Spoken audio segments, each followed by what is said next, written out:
staying conscious and staying aware and staying present is an art, because you know when someone's present with you in your life because they're paying attention to you. You know when they're not present with you because they're not paying attention to you. So imagine this field of information, this intelligence that lives within you and I, that's governing everything material in this world. It's a self-organizing intelligence. You have access to it, so you better get present with it as well as you can get present with anything else. And just because you can't see it doesn't mean it doesn't exist.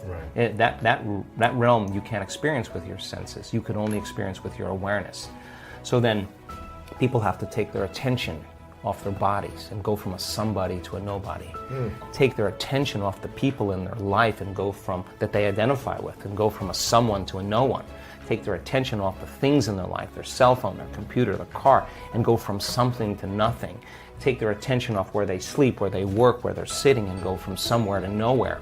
Take their attention off the predictable future and the familiar past and time, and go from sometime to no time. And now if you're taking all of your attention off of everything material in this three-dimensional reality, now there's only one other thing that's left. That means you're an awareness, your consciousness. And now that is the bridge, that is the door to the quantum field, and you can't enter the quantum field as a somebody. So if someone has spent their whole life working on having the perfect body, or so much so they have so much attention on their pain, where you place your attention is where you place your energy, it's going to take some work for them to take all of their attention off their body, right? Because they'll do it and then they'll go back, let's see if the pain's still there. Oh, the pain's still there. So it's a little bit of a waltz in the beginning, but as people start applying this, you start getting better at it. As an example, we had Bond University, university in Australia on the Gold Coast. Senior researcher took the large majority of my brain scans, and she had them analyzed by her graduate students, and they statistically looked at everything. One of the most startling things for the research team was our community's ability to get to that point where they're nobody, no one, no thing, nowhere, no time. And I'm talking 4 seconds. I'm talking 5 seconds. I'm talking 9 seconds. Just give me a second. I know how to do this. They've practiced it enough times that the creative moment is when you get beyond yourself, when you dissociate from everything known in your material world. Turns out when you do that and you start changing your brainwaves slow down into alpha and theta, you're suppressing the memory bank of the known self that keeps you plugged into three-dimensional reality. When you quiet down this mechanism, now all of a sudden you start connecting to that field. And when you can stay conscious in those subconscious realms, when you can literally regulate and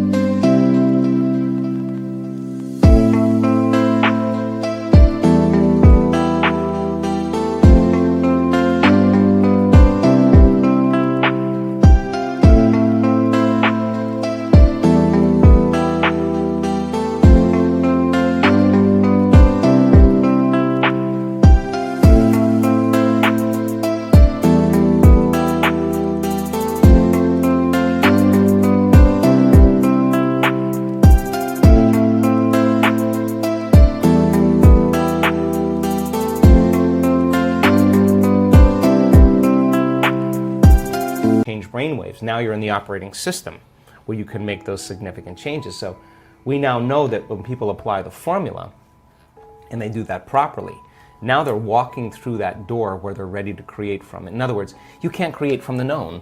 You can't create with your body. That's matter trying to change matter. And you can do it, it's just going to take a long time. Right. But when you create from the field instead of from matter, there's a whole different set of dynamics that takes place. And why not push that envelope to see, okay, if we've done this, is it possible to do this? As an example, we do these wonderful healing circles where you see these dramatic, instantaneous changes. So the person who's healed themselves of some health condition, when it comes time to heal somebody else, they're going to say, well, now I understand the science, I understand how this all works, I know how to get beyond myself, I know how to open my heart. They start piecing it all together. Let's take the formula to the next level. Now they witness a significant change in a person's body in real time, right there. So then the next question is, okay, like this happened many times. As an example, the woman who was at the event in Mallorca, Spain, her brother had a massive stroke in Colombia, and she went back to Colombia, and he was in a coma for 2 weeks. She called up the healing circle and said, hey, can we do a healing on my brother? Now, if you're playing by the rules of Newtonian physics, three-dimensional reality, you're going to say, well, you need to be in front of the guy in order to heal him. But if you understand there's no separation in the quantum, that everything's connected when you're in that place, so wouldn't that be the next application of the formula? So they go over the science, they get it. Okay, we just need a picture of him, and that's our coordinate. And if we're in the field, sending a frequency to that coordinate. Yeah, but you're not sending it anywhere because there's nowhere to send. There's no space and time there. Connecting to You're it. connecting to it, exactly. That's a great way to say it. In 1 hour after that coherence healing, he comes back to consciousness. Wow. Now, that's the extension of where we're going. You see, now we're progressing. A woman who was in one coherence healing group was a pediatric nurse in Children's Hospital in Seattle, and again witnessed the amazing miracle after our event in Toronto. She comes back, and there's a little, they call them friends, there's a little guy failing. Doctors hit him with the paddles, they use all the drugs to bring him back, and they walk out of the room and they say, we lost him. She walks over, puts her hands right in the field, and this kid comes right back online. Doctors are like, what was that? And now, so we have a lot of our interest now is, I want to get 50%. 1 out of 2 people, we're collecting the data in this coherence healings. When we're 50%, we're going to walk into a children's hospital, and we have 3 children's hospitals right now that are interested in us. We'll show them the data, we'll show them the results, we'll say we don't want any money, we'll never even touch the kids, all we want to do is just change their lives. And when we're 50%, we're going to start doing it in children's hospitals. And again, every time I have a mystical moment, and I feel that transcendental love that I don't even know the word for, every time I have one of those moments, I think I got this all wrong. It's just that it is not chemical; it's electric. And you got what all wrong? Well, the way we view the world, the way we we don't see things how they are; we see things how we are. You know, and every inner experience that's transcendental, experience enriches circuitry in your brain. Experience produces emotion or energy in the body. So you start having transcendental moments where you start connecting to that field. Its signature is love. But not love like a love for your puppy. This is like an arousal. This is, I don't know.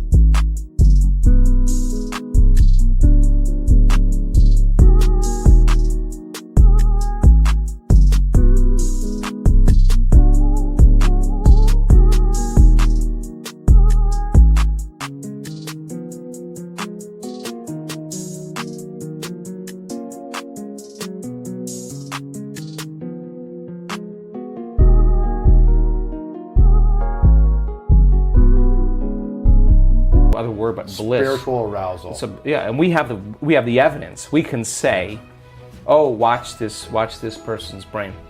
When scientists are studying our work, I'll say, oh, watch, she's going to pop in a few minutes. What do you mean? Just watch, she's going to pop. And all of a sudden, this person goes into an arousal.